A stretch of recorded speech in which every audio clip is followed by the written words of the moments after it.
അതുകൊണ്ടാണ് കിടന്നുറങ്ങാൻ പോകുമ്പോ വുദൂ ചെയ്യണമെന്ന് പറയാൻ കാരണം.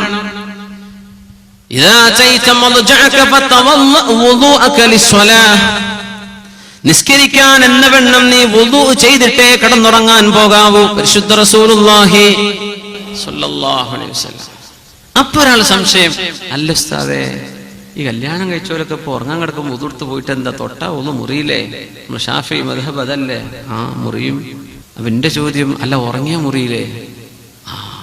ഉറങ്ങിയാലും മുറിയും. പിന്നെ എന്തിനാ വുദൂ എടുക്കാൻ പറഞ്ഞത്?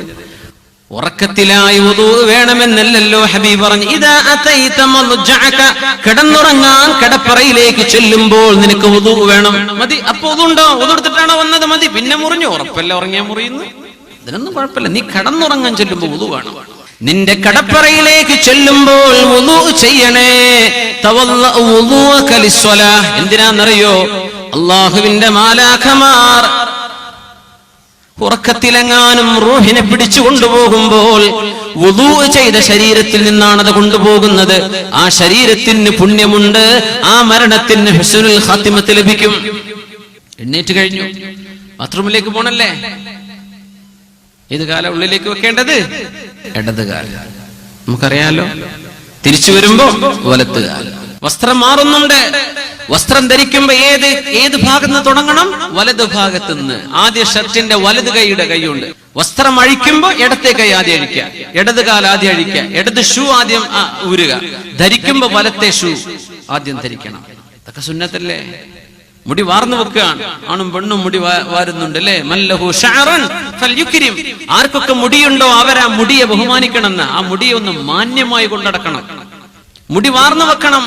വാർന്നു വെക്കുമ്പോ വലത് ഭാഗം തുടങ്ങുക, പിന്നെ ഇടത് ഭാഗം. കുളിക്കാൻ വേണ്ടി കയറിയ ബാത്റൂമിലേക്ക് വെള്ളം ഒന്നായിട്ട് ഒഴിക്കണ്ട, വലത് സൈഡിലേക്ക് ആദ്യം ഒഴിക്കുക. തലയിന്റെ വലത് ഭാഗം, ഇടത് ഭാഗത്തേക്ക് പിന്നെ. അങ്ങനെ വലതിനെ മുന്തിക്കാൻ പറഞ്ഞു റസൂലുള്ളാഹി സ്വല്ലല്ലാഹു അലൈഹി വസല്ലം. കാന യുഹിബ്ബു തയാമുൻ ഫീ ശഅനിഹി കുല്ലിഹി ഫീ തനഉലിഹി വതറജ്ജുലിഹി. അല്ലാഹുവിന്റെ റസൂൽ സ്വല്ലല്ലാഹു അലൈഹി വസല്ലം തങ്ങൾക്ക് കാലിൽ ചെരുപ്പ് ധരിക്കുമ്പോൾ പോലും, മുടി ചീകി വെക്കുമ്പോൾ പോലും വലത് ഭാഗം മുന്തിക്കൽ ഇഷ്ടമായിരുന്നു എന്ന് പരിശുദ്ധ ഹബീബിനെ കുറിച്ച് അവരുടെ സ്വഹാബികൾ രേഖപ്പെടുത്തി വെച്ചിരിക്കുകയാണ്, പഠിപ്പിച്ചിരിക്കുകയാണ്. നമ്മൾ അത് ചെയ്യാൻ മറക്കല്ലേ. ദിവസം ആരംഭിക്കുകയാണ്. സുന്നത്തുൽ ഫജ്ർ ഉണ്ട്, സുബ്ഹി നിസ്കാരത്തിന്റെ മുമ്പ് എഴുന്നേൽക്കൽ. വളരെ കൂലിയുണ്ട്. റസൂലുള്ളാഹി സ്വല്ലല്ലാഹു അലൈഹി വസല്ലം തങ്ങൾ അവിടുത്തെ പുന്നാരമോൾ ഫാത്തിമ റളിയല്ലാഹു അൻഹയോടും അലി റളിയല്ലാഹു അൻഹുവിനോടും ചെന്നൊരിക്കൽ പറഞ്ഞു പോയിട്ടുണ്ട്, അലാ തുസല്ലിയാൻ, നിസ്കരിക്കണില്ലേ? സുബ്ഹിന്റെ മുമ്പാണ്. തഹജ്ജുദ് നിസ്കരിക്കണില്ലേ?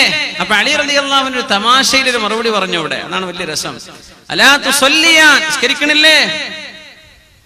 അലി റളിയല്ലാഹു അൻഹു പറഞ്ഞു, യാ റസൂലല്ലാഹ്, അല്ലാഹുവിന്റെ റസൂലേ, അല്ലാഹുവിന്റെ റസൂലേ, ഇന്നമാ അൻഫുസുനാ ബിയദില്ലാഹ്, നമ്മുടെ ശരീരത്തിന്റെ റൂഹുകളൊക്കെ അല്ലാഹുവിന്റെ കയ്യിലല്ലയോ നബിയേ? ഫഇദാ ശാഅ യബ്അഥഹാ ബഅഥഹാ, ആ റൂഹ് അല്ലാഹു തന്നാലല്ലേ നബിയെ നമുക്ക് എഴുന്നേൽക്കാൻ പറ്റുള്ളൂ. അല്ലാഹു തരാൻ എങ്ങനെ എഴുന്നേൽക്കുക? ആര് പറഞ്ഞു? അലി റളിയല്ലാഹു തആല. തമാശ പറഞ്ഞതാ, മോശനല്ലേ? എഴുന്നേൽക്കാൻ കുറച്ച് വൈകി പോകുന്നുണ്ടാവും. പറയാ, അല്ലാഹുവിന്റെ റസൂലേ, ഉറക്കത്തിന് എഴുന്നേൽക്കണമെങ്കിൽ റൂഹ് കിട്ടേണ്ടത് അല്ലാഹു പിടിച്ചു വെച്ചതല്ലേ, അല്ലാഹു തന്നാലല്ലേ.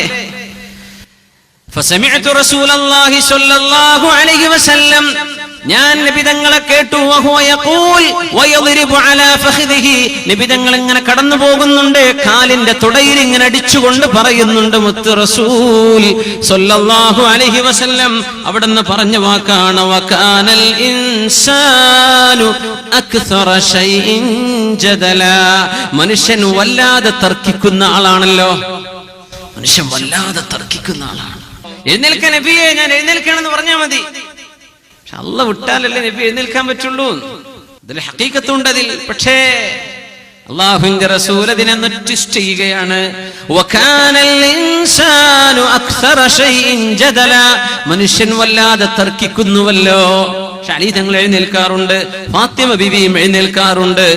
യാ അലിയു യാ ഫാത്തിമ ഖൂമാ ഫസല്ലിയാ വലൗ റകഅതൈനി ഖബ്ല അൽ ഫജ്ർ, ഫജ്റിന്റെ മുമ്പ് 2 റകഅത്തെങ്കിലും നിസ്കരിക്കണേ എന്ന്